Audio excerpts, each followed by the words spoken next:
I'm Representative Pebblin Warren, and I am humbled and honored to represent the people of House District 82, which of course includes my historic alma mater, Tuskegee University. As you may know, Tuskegee University was founded as a normal school for teachers on July 4th, 1881 by the Alabama legislature. The university was founded 27 years after our state legislature passed the Public Education Act, which established what was now become our statewide public school system. The primary reason cited by the legislature for implementing public education was enshrined in the Alabama Constitution of 1819, which stated that schools and the means of education shall forever be encouraged in the state of Alabama. Back then, our state education budget was only $100,000. Today, that budget has grown to $10 billion because we educate 730,000 K-12 public school students and 270,000 students who are pursuing higher education. Since those humble beginnings, particularly after Alabama ended the shameful practice of racial segregation, we have embraced the diversity of our students, worked to ensure equity in scholastic opportunities, and fostered inclusion in our learning environments and curriculum. Although our public education system faces many challenges, we've come a very long way. That's because public education provides a solid foundation for success and economic growth by equipping individuals with the skills and knowledge they need to thrive and succeed. Furthermore, public schools, by their very nature, are diverse because they serve students from all backgrounds and they provide a safe platform for discovery and cultural understanding. Today, in spite of our increased investment and commitment, Alabama public education is in grave danger. It's not only in danger because of the Trump administration's intent to dismantle the U.S. Department of Education, but also because of efforts like the CHOOSE Act to divert public education dollars toward private for-profit schools. This is exactly the opposite of the intent of the 1854 Public Education Act, which sought to ensure that a quality education was available to everyone in Alabama, not just those who could afford expensive private schools.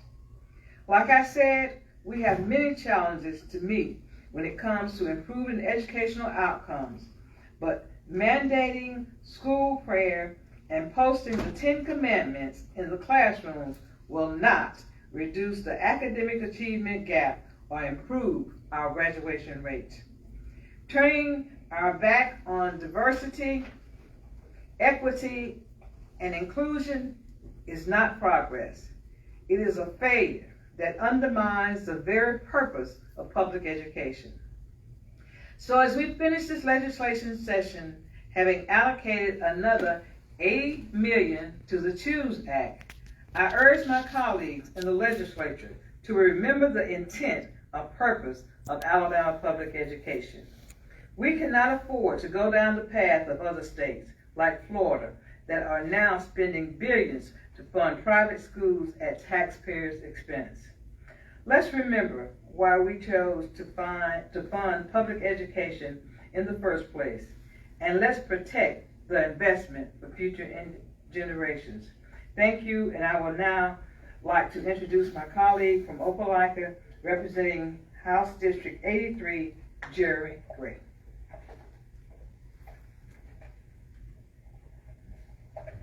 Thank you, Representative Warren. I completely agree that we must not lose sight on why we invested so heavily in public education, the positive, transformative impact it has had on our state.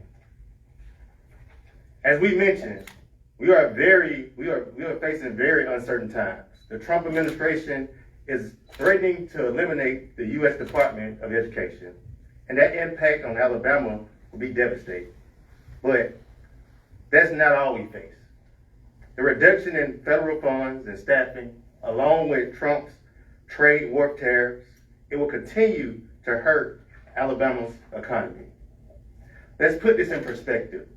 It's estimated that the tariff will cost the average Alabama household more than $5,200 every year. And sadly, these rising costs will hit lower income families the hardest. Hardworking families who are already struggling to make ends meet, to put food on their table. Sometimes we forget that 97% of our clothing we buy is imported. Trump's tariff will especially hurt families with young children. Children who outgrow their clothes faster than their parents can buy them. When it comes to federal funding and staffing cuts, we've already seen impacts.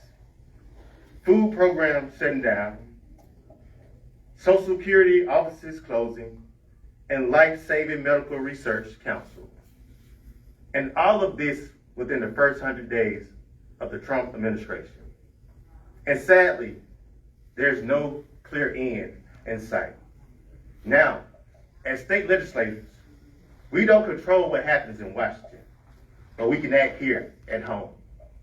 And we must take practical steps to provide real economic relief for struggling Alabama families. That's why the House Democratic Caucus has fought to make the exemption of the elimination on state tax overtime pay permanent. It's why we continue working to eliminate all state taxes on groceries and to raise minimum wage.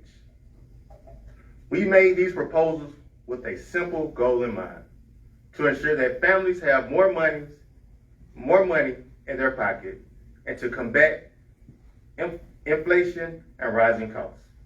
Unfortunately, the Republicans' plan that they passed this session, the Alabama Tax Cut and Jobs Act of 2025, won't have the same effect. Let's be honest, a 1 cent reduction in the grocery tax isn't going to offset $6 in eggs or the skyrocketing housing and energy costs. In fact, the small reduction in food taxes, the income tax exemption for seniors, and the changes to these deductions gather only at $192 million. And when we think about it, it raises a serious question. How do we justify spending $180 million on the Choose Act? And when we are allowing the elimination of the state overtime tax cut, which has saved taxpayers over $250 million to expire. The math isn't mathing. At the beginning of this session, we said it clear. We support building an economy that benefits hardworking Alabamians, promoting job growth, raising wages, and investing in childcare, transportation, apprenticeships, career training, and housing. We had plenty of warning about the economic downturn coming from Trump's chaotic policies. We cannot pretend we weren't warned, and we cannot act surprised when it comes. As Maya Angelou famously said, when someone tells you who they are, believe them. Thank you so much. Now it's my pleasure to introduce Representative Adeline Clark of Mobile, proudly representing House District 97.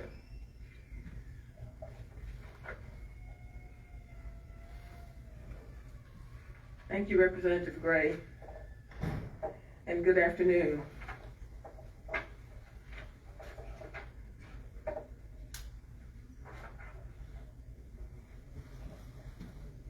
During these times of great uncertainty and anxiety, I am reminded of the wisdom of our founding fathers, who not only understood the importance of separating the powers of our government to ensure checks and balances, but who also placed primary importance on the power of the vote.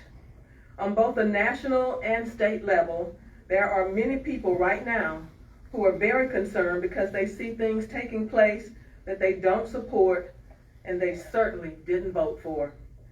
I haven't met anyone yet who voted for higher prices at the grocery store or for the elimination of due process in regards to immigration.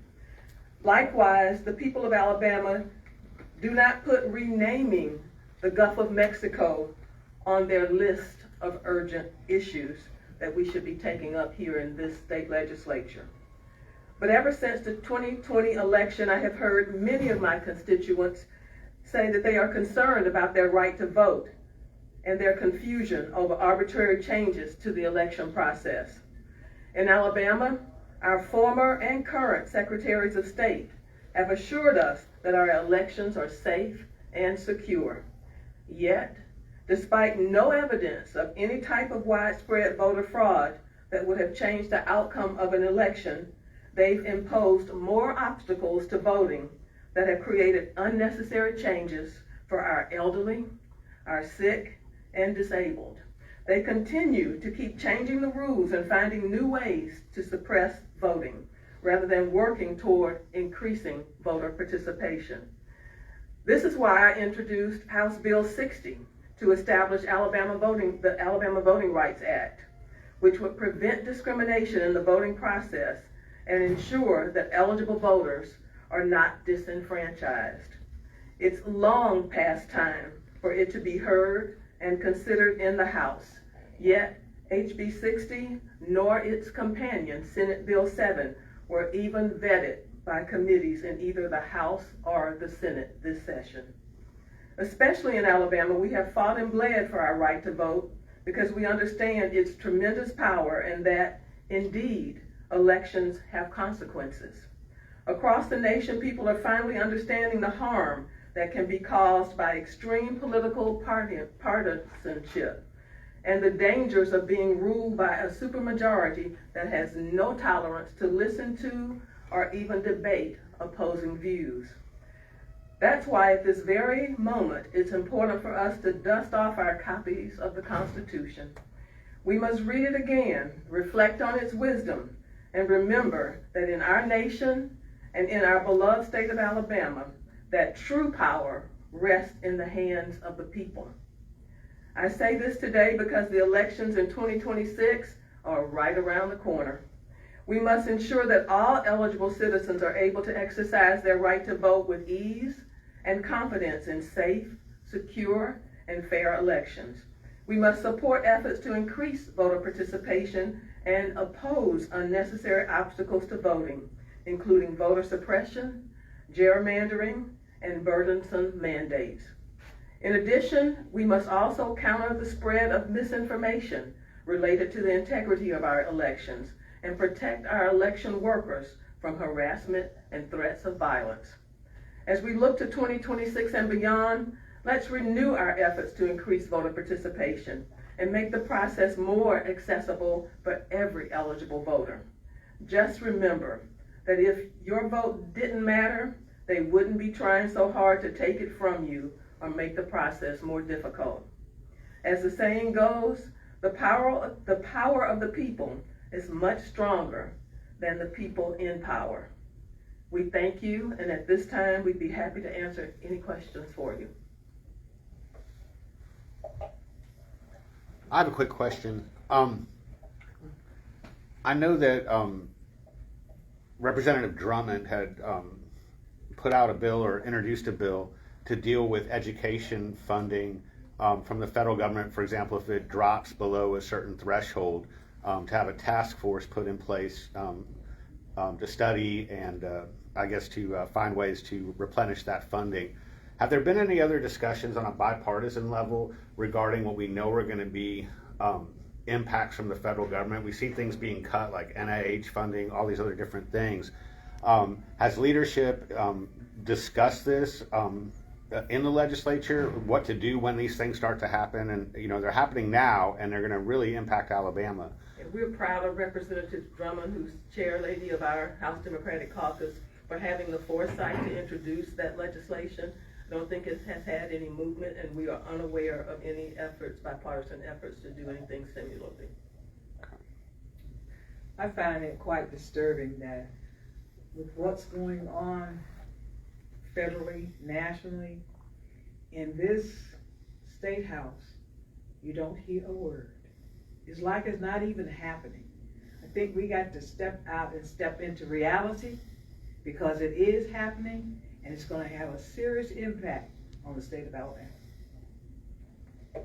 Any other questions? Yes, Randy? Are you prepared for, I guess, a huge reaction later on this year, possibly midsummer, when a lot of these things that's been done, the people start to realize and feel, oh yeah, they told us this was going to happen. The citizens are going to say, hey, our leaders, what gives? Are you prepared to hear that response back from voters and citizens about things that have come to pass? I don't know about in your districts, but we are already getting that kind of reaction in our districts in Mobile. Congressman Shamari Figurs held a town hall meeting in my district about a month or so ago. And there was standing room only in the room, and most of the complaints were about things that are happening at the federal level. Yeah, and I'm starting to see it in Oak Black as well. The Greater PCDC received $80,000 from the federal government for pre-K, and they lost that funding. So it's not just nationally, it's actually happening right at home, people we know, and really affecting people in our district. I think it's happening, but we got to be truthful to the people. All this is happening because who we elected. And I think 2026 will be the year to let everybody know that it's time for a change. And the people are gonna have to do the change. We can't do it.